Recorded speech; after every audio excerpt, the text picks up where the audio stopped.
The sound of rain against the window had become the usual rhythm of Ethan Cole's evenings that winter. The house smelled faintly of cinnamon and coffee, his mother's attempt to make the place feel more like home after her marriage to Richard Hales 6 months ago. On the surface, everything looked perfect, the soft light in the living room, the faint hum of laughter from the kitchen, and a man who seemed to care deeply for both of them. But beneath that glow, Ethan felt something slightly off, like a chord struck out of tune. Richard was the kind of man people naturally trusted. He had an easy smile, a voice that filled every silence, and a way of looking at people that made them feel seen. Ethan had watched him at the wedding, the way his mother's hand rested in his as though she finally believed happiness had chosen her again. It was comforting at first, watching her laugh after years of solitude, but as the days passed, the comfort shifted into something harder to name. At 20, Ethan was used to living with emotional distance. His biological father had left early, leaving him to grow into adulthood mostly by himself. His mother worked long hours, and Ethan had learned to handle silence like a second skin. When Richard moved in, that silence was replaced by noise, conversation at the dinner table, weekend barbecues, and questions about school and plans. Richard's energy filled every space Ethan had once claimed as his own. Still, it wasn't unpleasant. Richard took an interest in things Ethan didn't think mattered to anyone: his photography, his writing, even his quiet habit of running at dawn. Sometimes, when they crossed paths early in the morning, Richard would join him for a jog. He ran slower than Ethan but talked faster, spinning stories from his younger days, laughing at himself without shame. At first, Ethan appreciated the effort. Then, he began to notice the small details, the way Richard's hand would briefly touch his shoulder when they stopped to catch their breath, or how his eyes lingered a moment longer than necessary when Ethan smiled that he tried to ignore it. The human mind, he told himself, has a way of creating illusions out of kindness. Yet, those moments kept collecting, subtle but undeniable, like drops gathering before a storm. One evening, Margaret had to leave for an overnight work trip, and the house felt unusually still. Richard suggested they order takeout and watch an old movie. It seemed harmless enough. They sat on opposite ends of the couch, plates balanced on their laps, the television flickering in the dim light. Richard made jokes about the film's outdated dialogue, and Ethan found himself laughing despite the tension he didn't want to admit existed. Halfway through, Richard leaned back, sighing. "You know," he said quietly, "I'm proud of how close we've become. It means a lot to me that you've accepted me." Ethan looked over, unsure how to respond. "Yeah," he murmured, "you've been good to us." Richard smiled, the kind of smile that seemed to understand more than it should. "You're a good kid, Ethan. Smart. Thoughtful. Your mom talks about you all the time, but she doesn't know half of what you carry." Something in his tone felt personal, almost intimate. Ethan nodded but looked back at the screen, his pulse quickening. "I guess I'm just not good at talking about stuff." "That's fine," Richard said, his voice lower now. "You don't have to talk to everyone. Just the right people." The silence stretched. The movie played on, forgotten. Ethan felt the weight of Richard's presence, not threatening but too near, too aware. He shifted slightly, pretending to check his phone, and the moment passed. When his mother returned the next day, everything returned to its ordinary rhythm. Margaret beamed as she unpacked her bags, talking about meetings and travel delays, oblivious to the unease that had settled in the corners of Ethan's mind. He told himself it was nothing, that he was misreading simple gestures. Yet, something had shifted, an invisible thread that now pulled his attention toward every word Richard spoke. Richard, for his part, acted unchanged. He still asked about Ethan's coursework, offered to help fix his old camera, still filled the house with conversation that made Margaret glow with affection. But occasionally, when their eyes met across the table, Ethan felt as though Richard was silently acknowledging something that neither of them had named. Weeks passed, and the rhythm of the household adjusted around these small, unspoken moments. Ethan found excuses to stay on campus longer or take longer routes home from errands.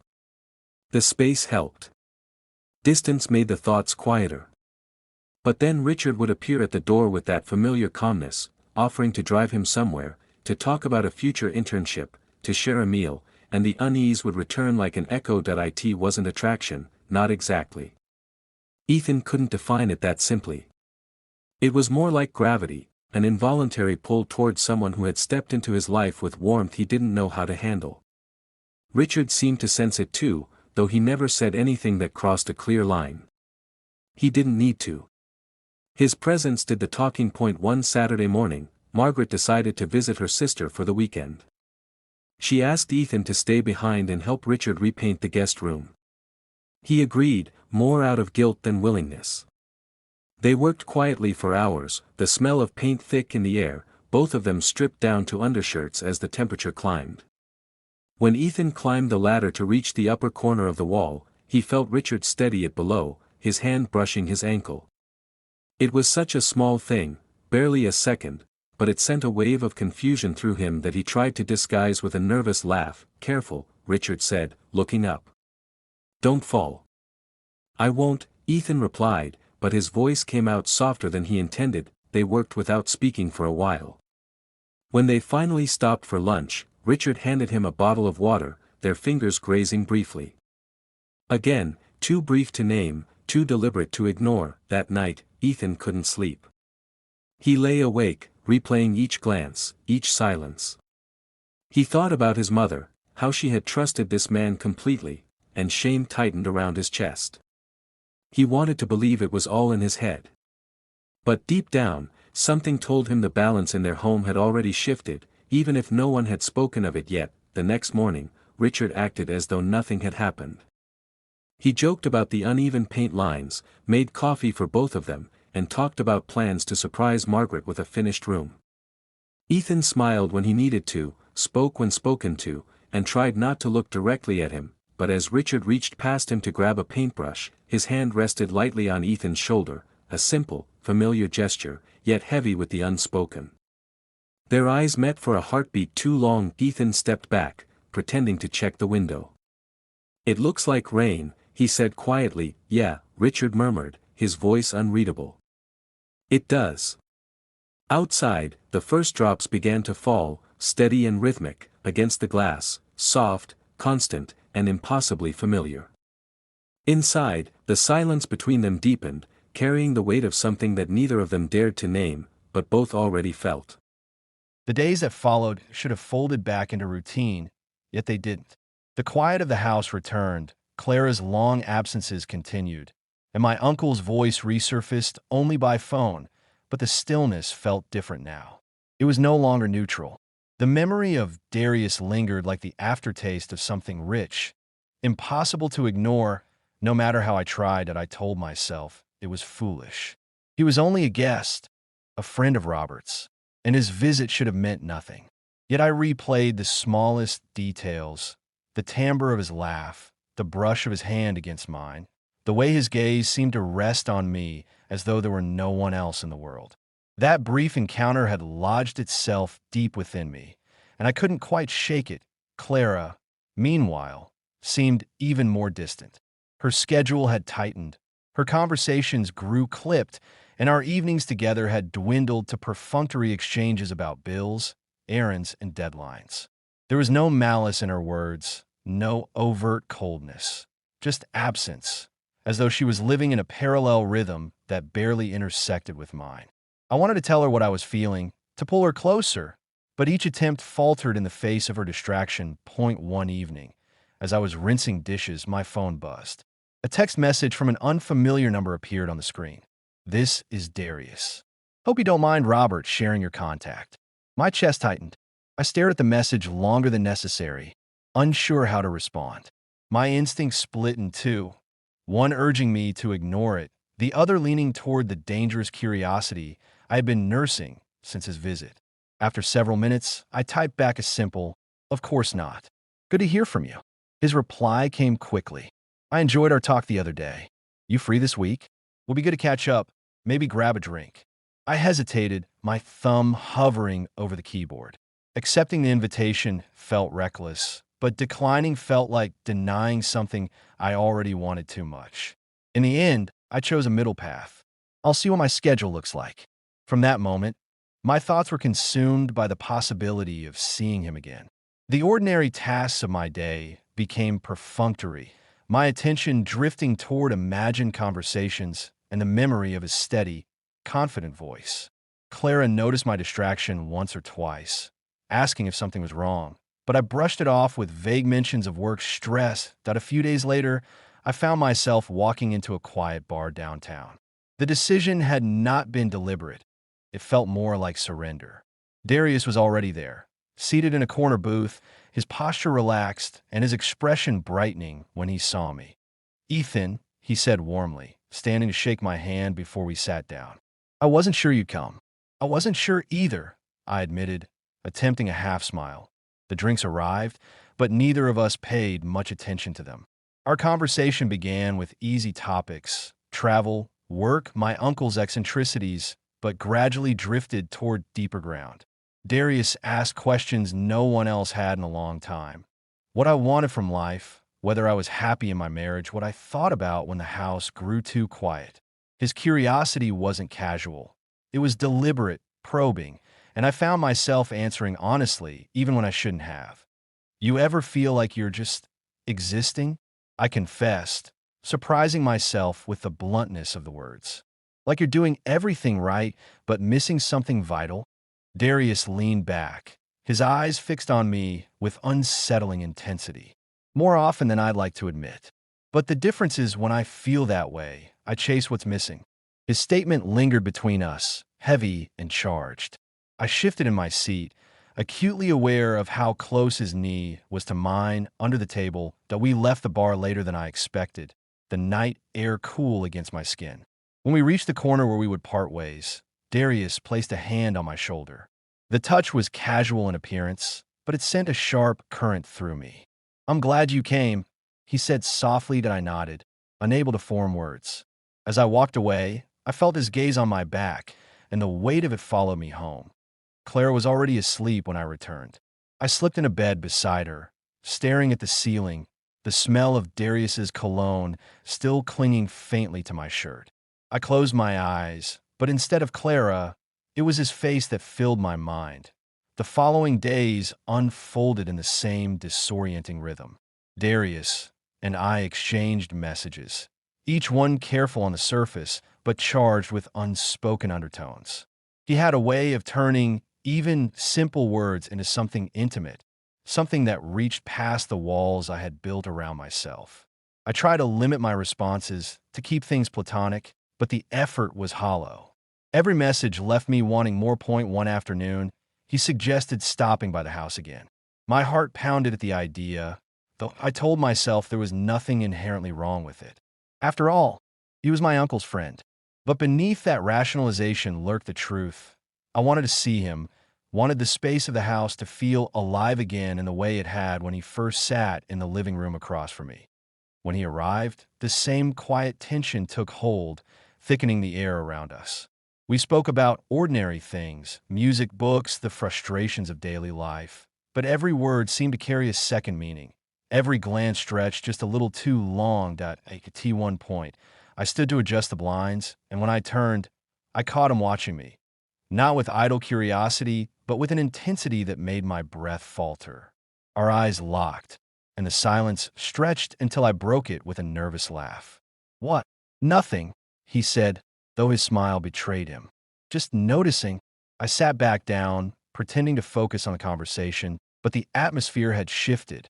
Every movement felt deliberate, every exchange edged with possibility. By the time he left that evening, I knew something irreversible had begun. The boundary between friendship and something more was thinning, unraveling strand by strand. As I closed the door behind him, I leaned against it, my pulse racing that I told myself I could still stop this, that I could let the silence return to its old, neutral shape. But the truth was clear. I no longer wanted the silence. I wanted the charged air, the quickened heart, the dangerous pull that Darius brought with him. And for the first time, I admitted to myself that I was already too far along to turn back. Ethan Cole began to dread the sound of morning. The light through his window no longer felt like renewal, it was exposure. Every sunrise reminded him that the fragile silence holding their household together could shatter at any moment. The night when Richard's fingers had brushed his wrist replayed endlessly in his mind. It hadn't been a mistake. It had been deliberate, heavy with everything they'd both left unsaid. Richard acted unchanged, careful, composed. He laughed at breakfast, teased Margaret about her coffee addiction, and discussed weekend plans with ease. To anyone else, he was a man at peace. But when his gaze met Ethan's, the calm fractured. There was a flicker of recognition, a dangerous acknowledgement that neither could disguise anymore. Ethan avoided being home as much as possible. He volunteered for extra study hours, stayed longer on campus, and walked home under streetlights long after dark.